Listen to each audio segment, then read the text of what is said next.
Hello friends, आज अपन लोग class 9 के जिस चैप्टर के बारे में बात करने वाले हैं वो चैप्टर ईश्वरन के स्टोरी से भरा पड़ा है और चैप्टर का नाम ईश्वरन द स्टोरी टेलर है। सो फ्रेंड्स, आज अपन लोग इस ईश्वरन की मजेदार सस्पेंस भरी स्टोरीज के बारे में जानने वाले हैं और वीडियो में आने वाले बहुत ज्यादा मजे, इसलिए वीडियो को जरा सा भी स्किप मत करना और वीडियो को एंड तक देखना। So friends, without wasting a time let's start the chapter. So friends, अपनी मजेदार कहानी शुरू करने से पहले आइए जरा अपन लोग इस कहानी के कैरेक्टर्स के ऊपर भी एक नजर डाल ही लेते हैं। सो फ्रेंड्स, इस पूरे कहानी में दो कैरेक्टर्स, पहले कैरेक्टर का नाम है महेंद्र और दूसरे कैरेक्टर का नाम है ईश्वरन। सो फ्रेंड्स, अपनी कहानी कुछ इस तरह से शुरू होती है कि जो महेंद्र है वो असल में एक फिल्म में काम करते हैं जूनियर सुपरवाइजर की पोस्ट में। अब भाई उसका काम क्या रहता है? काम असल में उसका ये रहता है कि जहाँ भी कंस्ट्रक्शन हो रहा हो, चाहे वहाँ पे ब्रिज बन रहा है, कोई डैम बन रहा है, कुछ भी बन रहा है, उसको जाकर ये देखना रहता है कि वो काम सही से हो रहा है कि नहीं, कोई बेवकूफ़ी आलस ये सब कुछ कोई कर तो नहीं रहा। अब क्या रहता है, जब भी कहीं भी जाता है, मतलब अब क्या रहता है कि उसको जाकर देखना रहता है लोग सही से काम कर रहे हैं कि नहीं।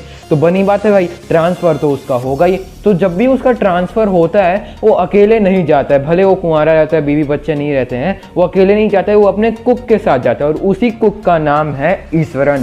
सो फ्रेंड्स, महेंद्र को मतलब जो महेंद्र है वो ईश्वरन को अपने साथ ले जाता है तो उसको बहुत सारे फ़ायदे मिलते हैं। पहला फ़ायदा ये रहता है कि उसको ऐसा बंदा मिल जाता है जो उसके लिए खाना बनाए, एक ऐसा बंदा मिल जाता है जो उसके लिए कपड़े धोए, ऐसा बंदा मिल जाता है जो उसको आराम से स्टोरी सुनाए, तो उसको बहुत सारे ऐसे ही फ़ायदे मिल जाते हैं। अब क्या रहता है कि जो ईश्वरन है वो न मतलब कि उसका पूरे दिन का टाइम टेबल सेट रहता है कि कितने बजे उठेगा, क्या करेगा, कितने बजे। तो क्या रहता है कि सुबह सुबह जल्दी उठता है वो, अपने महेंद्र, अपने मालिक, अपने सर के लिए वो बनाता है ब्रेकफास्ट और फिर उसके बाद ब्रेकफास्ट बना के जब महेंद्र उस ब्रेकफास्ट को खा लेते हैं तो अपने लिए एक पैकेट खाना, आप अपन कह सकते हैं कि एक तरह से टिफ़िन ले जाता है वो अपने साथ। और फिर उसके बाद जब भी महेंद्र को कहीं भी भूख लगती है वो उस टिफ़िन को खोल के खाना खा लेता है। अब क्या रहता है, देखिए दोस्तों, कि जब महेंद्र चले जाता है काम पे तो अब ईश्वरन करता क्या है, तो अब खाना बनाएगा, खाना खाएगा और फिर आराम से नहाएगा, फिर अपनी तमिल की स्टोरी बुक्स पढ़ेगा। अब उसकी जो स्टोरी बुक्स थी ना वो एकदम बड़ी बड़ी इंसाइक्लोपीडिया भर, मतलब बहुत ज़्यादा ही मोटी नहीं थी, 100 पेजेस की रहती थी वो। अब तो क्या रहता है, वो महेंद्र को ऐसे ही अच्छी अच्छी सस्पेंस भरी मज़ेदार स्टोरी सुनाते हैं। तो अब समझ लीजिए उसको अगर कोई स्टोरी सुनानी है कि मैं जा रहा था, मेरे सुनसान रात में मैं सीधा जा रहा था अपनी गाड़ी में और फिर उसके बाद मेरे को सामने गिरा हुआ पेड़ दिखा, तो उसको कुछ इस तरीके से बताएगा। अंधेरी रात में मैं सीधा सीधा जा रहा था, मेरे को सामने एक ऐसा प्राणी दिखा जो अपने हाथ फैलाए जा रहा था।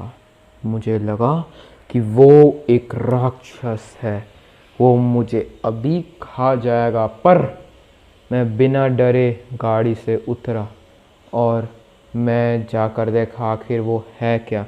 तो मुझे पता चला कि ये तो एक गिरा हुआ पेड़ है जिसकी ब्रांचेस इतनी बड़ी हो रही हैं। तो अपन लोग का ईश्वरन कुछ इस तरह से स्टोरी सुना जाता है, एकदम मतलब सीधा सीधा नहीं सुनाएगा, एकदम जलेबी के जैसे एकदम गोल गोल करके एकदम सुनाएगा। तो देखिए क्या होता है कि एक बार अपन लोग का ईश्वरन जो है ये सुनाता है महेंद्र को एक स्टोरी, अच्छी स्टोरी, मजा आएगा देखना।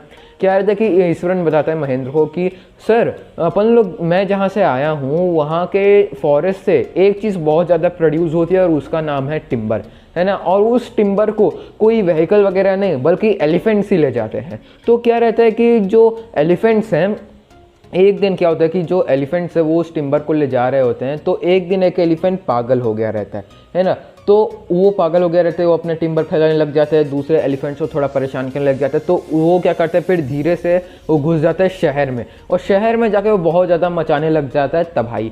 तो क्या रहता है कि लोग अपने दुकान बंद करके भागने लग जाते हैं और अपने अपने घर भागने लग जाते हैं सब। तो क्या रहता है कि धीरे धीरे हाथी पहुँचता है स्कूल में। अब स्कूल की तरफ वो आराम से नहीं पहुँचता है कि वो सीधा जा रहा था, गार्ड ने उसके लिए गेट खोल दिया और वो सामने मतलब स्कूल में घुस गया। एकदम विलन जैसी एंट्री करता है वो पागल हाथी सीधा दीवार को तोड़ के अंदर घुसता है और फिर उसके बाद जब ईश्वरन रहता है तो इस कहानी का हीरो ईश्वरन ही है भाई। क्या रहता है, ईश्वरन कहता है कि सर मेरे को डर तो बहुत लग रहा था, अधिकतर स्टूडेंट्स, मतलब सारे स्टूडेंट्स और टीचर चढ़ गए थे टेरेस में स्कूल के, है ना। पर मैं नहीं डरा, मैं हाथ में एक छड़ी लेकर जा रहा था और मैंने जाकर उस पागल हाथी के ठट्टों में एक छड़ी मारी और वो हाथी शांत हो गया। अब फिर ईश्वरन इतना ही कहकर जाकर बोलता है कि मैं आपके लिए खाना लेकर आता हूँ सर, काफ़ी रात हो गई, मैं आपके लिए खाना लेकर आता हूँ। अब महेंद्र भाई सोच सोच के पागल, आखिर ईश्वरन का आखिर हुआ क्या? हाथी फिर से गुस्सा हुआ क्या? हाथी ने ईश्वरन को कुचला क्या? ईश्वरन की हड्डी? तो बहुत सारे उसके मन में सवाल उठते हैं। फिर आखिरी में महेंद्र पूछ ही लेते हैं ईश्वरन से, भाई आगे हुआ क्या था वो तो बता। तो ईश्वरन क्या कहते पता है? ज़्यादा कुछ नहीं हुआ था, वो हाथी शांत हो गया और फिर उसके बाद उसके हाथी के मतलब एनिमल के डॉक्टर आए, उसको थोड़ा चेकअप वगैरह करे, अपने साथ ले गए और 2 दिन बाद वो फिर से काम पे लग गया। तो भाई ऐसे ईश्वरन सुनाते स्टोरी, शुरू में मतलब स्टार्ट इतना बढ़िया और इंटरवल इतना घटिया। अब देखिए ईश्वरन का ऐसा मानना रहता है कि अपन लोग को एक दिन ऐसा निकालना चाहिए जिस दिन अपन लोग अपने एंसेस्टर्स के लिए अच्छा सा खाना बनाएं। तो क्या रहता है कि ईश्वरन महेंद्र से पूछता है क्या मैं अपने एंसेस्टर्स के लिए रात को अच्छा सा खाना बना सकता हूँ? तो महेंद्र कहता है हाँ बना लो। तो ईश्वरन रात को बहुत बढ़िया खाना बनाता है और महेंद्र उस खाने को गपागप खा ही रहा होता है मज़े से, शौक से। तभी क्या रहता है कि ईश्वरन कहता है सर मुझे लगता है कि हमारी फैक्ट्री जहाँ पे बन रही है ना वो जगह पहले शमशान हुआ करती थी।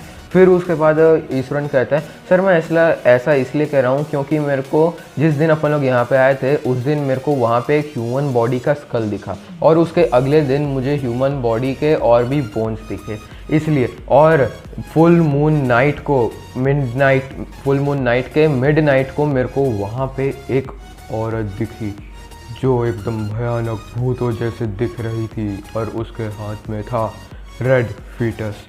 तो यही सुन के महेंद्र बहुत घबरा जाता है और गुस्सा हो जाता है, बोलता है अरे क्या बोल रहे भाई, ये अफवाह सब फालतू की बातें हैं, और वो गुस्सा होकर चले जाता है महेंद्र वहाँ से। फिर अब महेंद्र क्या रहता है कि ट्रांसफ़र होकर वो नया जगह आया रहता है तो उसका एक हैबिट बन गया रहता है कि वो हमेशा सोने से पहले सी को मतलब समुद्र को देखेगा, है ना। तो समुद्र को देखता है। तो जैसे जैसे दिन बीतते हैं वैसे ही फुल मून नाइट आती है और फुल मून नाइट आती है तो फुल मून नाइट के बाद मिडनाइट भी आती है।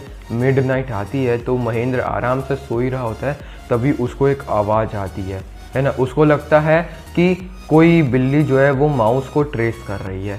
तो वो उठता है और उसको लगता है कि उसके दिमाग का कोई भ्रम है, तभी वो सोने के लिए ही जा रहा होता है। तभी उसको एक आवाज़ आती है औरत की और वो धीरे धीरे बढ़ते ही जाती है। उसको बिल्कुल भी डर नहीं लगता है, उसको लगता है कि ये सब मेरे दिमाग का भ्रम है और वो सो जाता है ना। अगले दिन क्या होता है कि अगले दिन जब ईश्वरन महेंद्र के लिए खाना पैक करके रखा रहता है और महेंद्र आता है पूरा अपना तैयार होके, तब ईश्वरन कहता है महेंद्र से सर आपको याद है कुछ दिन पहले मैंने आपको स्टोरी सुनाई थी भाई कि आपके फैक्ट्री के एरिया में मुझे लगता है कि वो पहले शमशान हुआ करता था, मुझे वहाँ पे एक भूत या लड़की दिखाई दी जिसके हाथ में रेड फीटस था। तो महेंद्र कहता है हाँ आगे क्या, इसमें क्या बड़ी बात है।